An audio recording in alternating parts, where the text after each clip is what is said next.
मेरी बीवी रोज़ाना शाम को अपने बाप के घर चली जाती थी और सुबह के वक्त वापस आती, क्योंकि उसका बाप बहुत बीमार था और उसका घर हमारे घर के करीब ही था।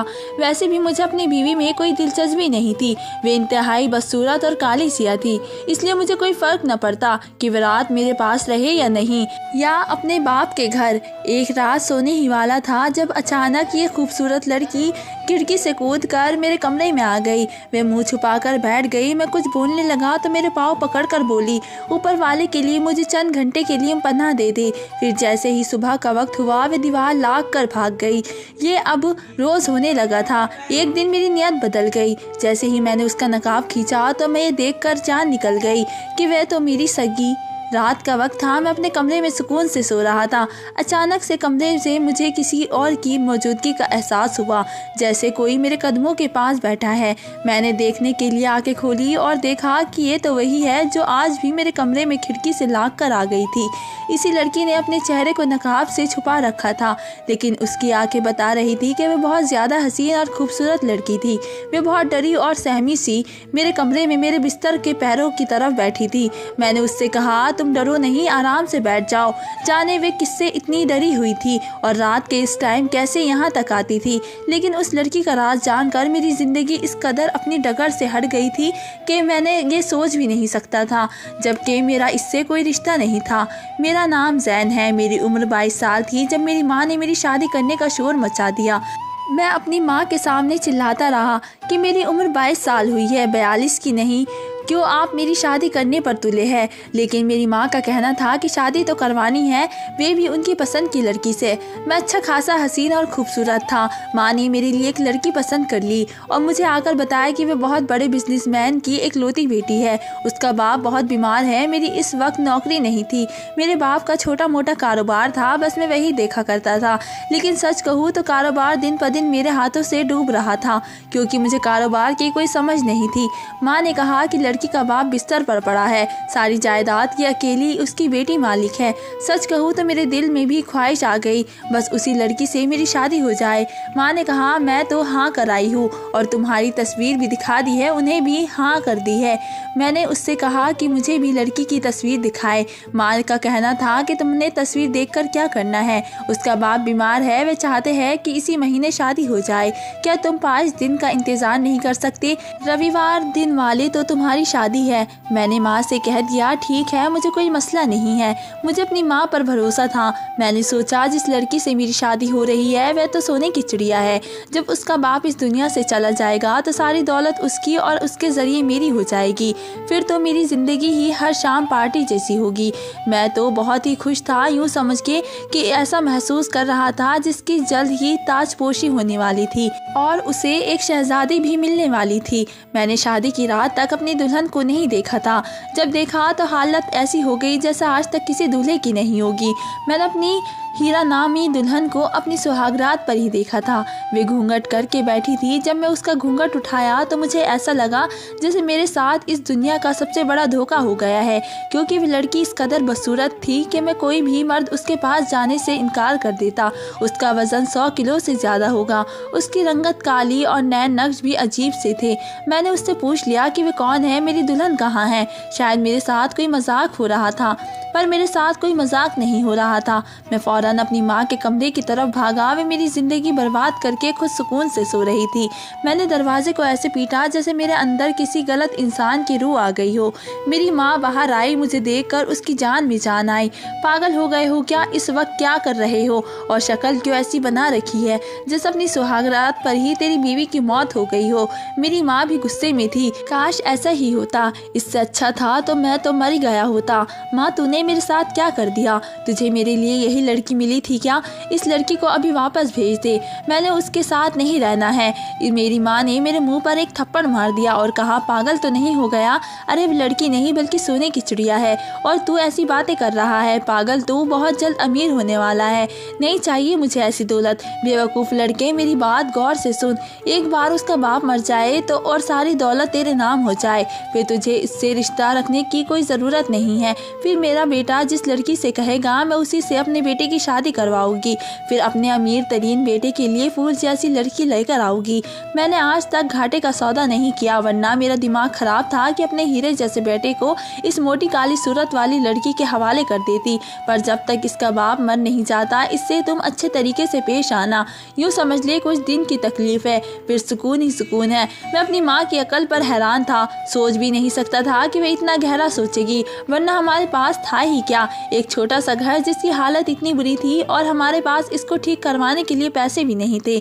मैं वापस कमरे में आया तो मेरी बीवी जाग रही थी। वह पूछने लगी, आप कहाँ चले गए थे? मैंने कहा, अपने किसी दोस्त से फ़ोन पर बात कर रहा था। उसने कहा, इस वक्त आपके दोस्त को आपकी कॉल नहीं करनी चाहिए थी। मैं देख रहा था कि उसके मुंह में जुबान भी बहुत लंबी थी, जबकि मैं उसके करीब भी जाना नहीं चाहता था। मैंने कहा, तुम थक गई होगी, आराम कर लो। उसने कहा, मुझे आपसे एक ज़रूरी बात करनी है जिसके बाद शायद आपको गुस्सा आ जाए, पर यह बात बहुत ज़रूरी है। मैंने कहा, बोलो, मैं सुन रहा हूँ। उसने मुझे ऐसी बात बताई जो अगर किसी भी पति को बताई जाती तो वह शायद अपनी बीवी को तलाक दे देता। मेरे लिए किसी खुशखबरी जैसी थी। मेरी बीवी ने कहा, जब तक मेरे बाबा बीमार है मैं रोज़ रात को अपने बाबा के ही घर रहूँगी, क्योंकि घर में कोई नहीं होता और मैं नौकरों पर भरोसा नहीं कर सकती। मेरे पास अपनी बीवी को नज़र में अच्छा बनने का और कोई मौका नहीं था। अपनी जान बचाने का बहुत अच्छा मौका था और मैं भी कुछ भी ऐसा करना नहीं चाहता था जिससे ये महसूस हो कि मैं उसे धोखा दे रहा हूँ। मैंने उससे कहा, आज हमारी शादी हुई है और तुम रात को इस वक्त घर से बाहर रहना चाहती हो। तुम्हें नहीं लगता कि ये बात कुछ सही नहीं है? इसका कहना था कि हाँ ऐसा है, लेकिन मैं क्या कर सकती हूँ। मेरे बाबा जिस तरह बीमार पड़े हैं, पता नहीं उनके पास कितना वक्त है मेरे लिए। ये वक्त बहुत ज़रूरी है, मैं उनकी सेवा कर लूँ। मैं शादी भी नहीं करना चाहती थी, बस बाबा के ने मेरी ज़बरदस्ती शादी कर दी है। वे सारी जिंदगी पैसे कमाने की मशीन बने रहे, उन्होंने हमारे लिए करोड़ों कमाए हैं। ये बातें सुनकर तो मैं बहुत खुश हो रहा था और मैंने अच्छा बनने के लिए अपनी बीवी को इजाज़त दे दी। वे रात को अपने मायके में रह सकती है, क्योंकि दरअसल मैं उसकी शक्ल भी देखना नहीं चाहता था। अगले दिन शाम को ही मेरी बीवी अपने माँ बाप के घर चली गई। तब मैंने सुख का सांस लिया, लेकिन उसी रात कुछ ऐसा हुआ कि मेरा सुकून बर्बाद हो गया। रात को मैं सुकून से अपने कमरे में सो रहा था जब मुझे हल्की सी आवाज़ सुनाई दी। मैंने देखा तो कमरे का दरवाज़ा बंद था। मैं हैरान हुआ कि कौन हो सकता है, लेकिन अब दस्तक के साथ साथ आवाज़ भी आई थी और ये आवाज़ बहुत ही नौजवान और खूबसूरत लड़की की थी। वे कहने लगी, दरवाज़ा खोलो, मैं मुसीबत में हूँ। जब मैंने सुना कि कोई मुसीबत में है तो मैं कमरे की खिड़की खोलकर सामने खड़ी लड़की को हैरानगी से देखने लगा। उसने अपने चेहरे को नकाब और बदन को शॉल से छुपा रखा था, लेकिन उसकी आंखें बता रही थी कि वह बहुत हसीन है। वे मेरा हाथ पकड़कर खिड़की के अंदर छलांग लगाकर कमरे में आ गई। ये खिड़की हमारी गली की तरफ लगी हुई थी। उसने कमरे में आते ही मेरा हाथ छोड़ दिया और कहने लगी, मैं मुसीबत में हूँ, मेरी मदद करो, और मेरे कदमों में बैठ गई कि मुझे पनाह दे दो। मैं हैरान भी था और घबरा भी गया। फौरन अपने कमरे का दरवाज़ा बंद कर दिया। मैंने उससे पूछा, कैसी मुसीबत? क्या तुम्हारे पीछे कुछ लोग पड़े हैं? अगर तुम कहती हो तो मैं पुलिस को बुलाता हूँ। उसका कहना था कि नहीं, पुलिस को नहीं बुलाना, मैं आपको कुछ भी नहीं बता सकती, बस मुझे थोड़ी देर के लिए इस कमरे में जगह दे दे। मैंने उससे कहा, मैं तुम्हें कैसे पनाह दे सकता हूँ? मेरे घर में मेरी माँ है, इसलिए तुम्हें देख लिया तो क्या होगा? तुमसे हज़ारों सवाल करेगी, मैं पनाह कैसे दूँ? इसने कहा, बस आप मुझे इस कमरे में बैठने दें, आपकी बड़ी मेहरबानी होगी। मैं थोड़ी देर यहीं पर बैठी रहूँगी, कुछ बोलूँगी भी नहीं, आपको किसी मुसीबत में नहीं डालूँगी, बस मुझे बचा लीजिए। मैंने कहा, ठीक है, तुम इस कमरे में आज की रात के लिए रुक सकती हो। वह लड़की मेरे कमरे में रखे सोफे पर बैठ गई। वे कमरे को हैरान होकर देख रही थी, फिर बोली, ये किसी नए शादीशुदा जोड़े का कमरा लगता है, क्योंकि यहाँ पर सामान भी नया मौजूद था। अभी तक मेरे बेड पर सजावट भी लगी हुई थी। उसने मुझसे सिर्फ एक ही सवाल किया कि आप शादीशुदा हैं? मैंने कहा, नहीं, मैं शादीशुदा नहीं हूँ। ये कमरा मेरे भाई की बीवी के लिए सजाया गया था, मगर वे अपनी बीवी को लेकर मुल्क से बाहर चले गए हैं और ये कमरा अब मेरा हो गया है। जाने क्यों मैं उसको सच बताना नहीं चाहता था। मैं उससे यह नहीं कहना चाहता था कि मैं शादीशुदा हूँ। उसके बाद उसने मुझसे कोई सवाल नहीं किया, चुपचाप एक तरफ बैठी रही। रात का वक्त भी ऐसा होता है जब इंसान को बहुत नींद आ जाती है, कुछ भी हो लेकिन वह सो ही जाता है। लेकिन उस वक्त मुझे भी नींद नहीं आ रही थी। मेरे कमरे में एक लड़की बैठी थी जो बहुत ही हसीन थी। मैं बार बार नज़र बचाकर उसे ही देख रहा था। कमरे में पानी रखा था, उसने पानी भी नहीं पिया क्योंकि उसे पानी पीने के लिए अपना नकाब हटाना पड़ता। शायद वह अपना नकाब नहीं हटाना चाहती थी। जैसे ही सुबह की रोशनी मेरे कमरे में फैली, मेरी आँख खुल गई। वे कमरे से निकलकर खिड़की के रास्ते ही वापस चली गई थी।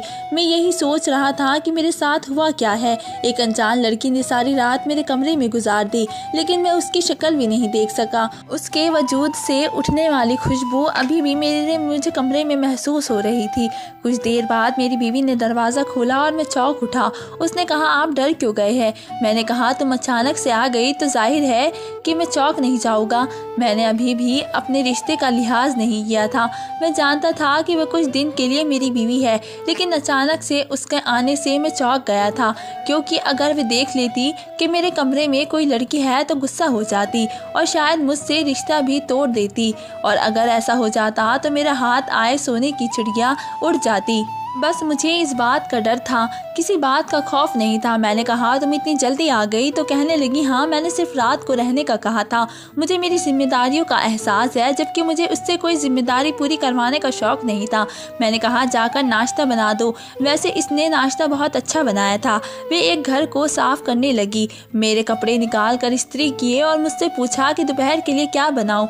मैंने कहा कि कुछ भी बना लो, मुझे कोई मसला नहीं है। अगले दिन भी रात को फिर से मेरी बीवी अपने मायके चली गई और आज वे लड़की मेरे कमरे में आ गई। उसने कहा कि मुझे पनाह चाहिए। मैंने उससे पूछा, तुम क्या करती हो कि लोग तुम्हारे पीछे पड़े हैं?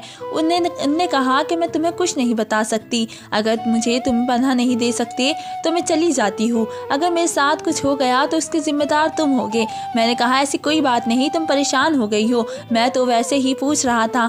मैंने ये बात अपनी माँ को भी नहीं बताई थी क्योंकि मेरी माँ ने कहा था कि अपनी बीवी की सेवा करो, उसको खुश रखो, लेकिन मैं उसकी सेवा करने का मूड में बिल्कुल नहीं था। मैं अपने बाप के घर जाती तो मैं शुक्र अदा करता कि मेरी जान छूट गई, लेकिन पूरा दिन मेरी बीवी मेरी बहुत सेवा करती, मेरे जूते तक साफ करती, मुझसे हर बात पूछती, लेकिन मैं उसकी तरफ गौर से देखता भी नहीं था। मेरे ख्याल में दिन भर वे नकाब वाली हसीन फिरती रहती थी और हर रात में मेरे कमरे में आकर मेरी नज़रों के सामने बैठकर मेरा दिल बहलाया करती थी। एक दिन मेरी बीवी ने कहा, आज मैं नहीं जाऊँगी, आज मेरा दिल नहीं कर रहा, आज मैं आपके पास ही रहूँगी। लेकिन ये सोचकर तो मैं थर थर काँपने लगा कि अगर आज वे लड़की आ गई तो तब मैं अपनी बीवी को क्या जवाब दूंगा। सारी दौलत मेरे हाथ से निकल जाएगी। मैंने कहा, नहीं, तुम चली जाओ, तुमको जाना चाहिए। तुम्हारे बाबा को तुम्हारी ज़रूरत होगी, तुम्हारा उनके साथ रहना ज़रूरी है, तुम्हारे साथ रहने से उनको खुशी मिलती होगी। तुम आज नहीं जाओगी और अगर उनको आज रात कुछ हो गया तो।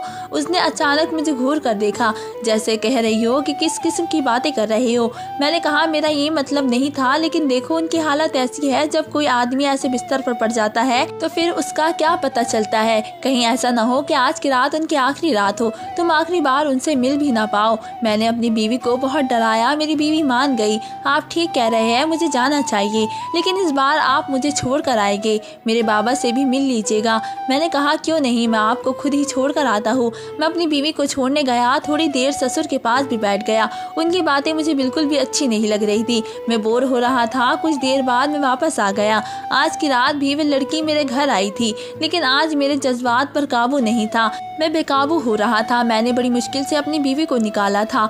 मैं इस बात पर बहुत खुश था। आज वह लड़की अपनी जगह पर आकर बैठ गई। मैं उससे बातें करने लगा। मैं बात से बात निकालता गया। इससे बातों में बिजी था। मैं चाहता था वे बोलती रहे और मैं सुनता रहूं। यूं तो उसने अपने आप को शॉल में लपेट रखा था, लेकिन महसूस होता था कि वह बहुत ही कम उम्र और प्यारी सी लड़की थी। उसकी आंखें बहुत खूबसूरत थी, उसके हाथ गोरे गोरे थे। उसकी बराबर मेरी बीवी तो बहुत ही मोटी थी। उसके हाथ भी बहुत अजीब से थे। मैं लगातार उस लड़की को देख रहा था। आखिरकार उसने कह दिया कि अगर इस वक्त आपकी बीवी आपके कमरे में आ जाए तो क्या आप क्या करोगे? मैंने कहा, मेरी कोई बीवी नहीं है। तुम्हें किसने कहा कि मेरी बीवी है? उसने कहा, मैं छोटी बच्ची नहीं हूँ, मुझे सब पता है, आपकी शादी हो गई है, ये कमरा आपका है। खैर, आपने मुझसे झूठ बोला तो कोई बात नहीं, हो सकता है मैंने आपसे कोई झूठ बोला हो। वह उठकर मेरे पास आ गई। मुझे बातों बातों में समझाने लगी, अपनी बीवी से वफादारी निभाइए, आपकी बीवी बहुत अच्छी होगी।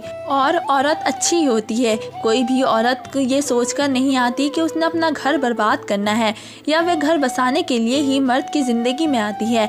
मैं उससे पूछने लगा, क्या वे शादीशुदा है? उसने कहा, नहीं, मैं शादीशुदा नहीं हूँ। उसने कहा, आप अपनी बीवी के बारे में बात क्यों नहीं करते हैं?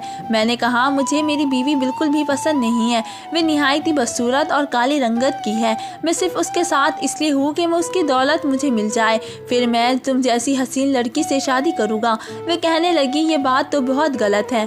मैंने कहा, मेरे लिए अमीर होने का बस यही तरीका है। मैं बंगले में रहना चाहता हूँ, उसको सिर्फ इसलिए बर्दाश्त कर रहा हूँ, वे बहुत सारी जायदाद की मालिक है। बस जल्दी से उसका बाप मर जाए, सारी दौलत मुझे मिल जाए तो मैं उसे छोड़ दूंगा, लेकिन उसके बाद मुझे हम सफ़र की ज़रूरत होगी जिससे शादी कर सकूँ। क्या तुम उससे शादी करोगी? उसने कहा, आपने अचानक से शादी की बात कर दी है, आपको नहीं लगता आप बहुत जल्दी में हैं और ये सब क्या कह रहे हैं? मैंने कहा, तुम बहुत खूबसूरत हो, मैं तुम्हें खोना नहीं चाहता। बस मैं अपनी बीवी को तलाक दे दूंगा और मेरे पास बहुत सारे पैसे आ जाए, बड़ा सा बंगला, गाड़ी और दुनिया की हर सहूलियत आ जाए तो क्या तुम मुझसे शादी करोगी? उसने कहा, हाँ, फिर मैं आपसे शादी कर लूँगी। मैंने कहा, अब तो तुम मेरी होने वाली बीवी हो, अब मुझसे दूर क्यों बैठी हो? मैंने कहा और इसका नकाब खींचकर उतार दिया।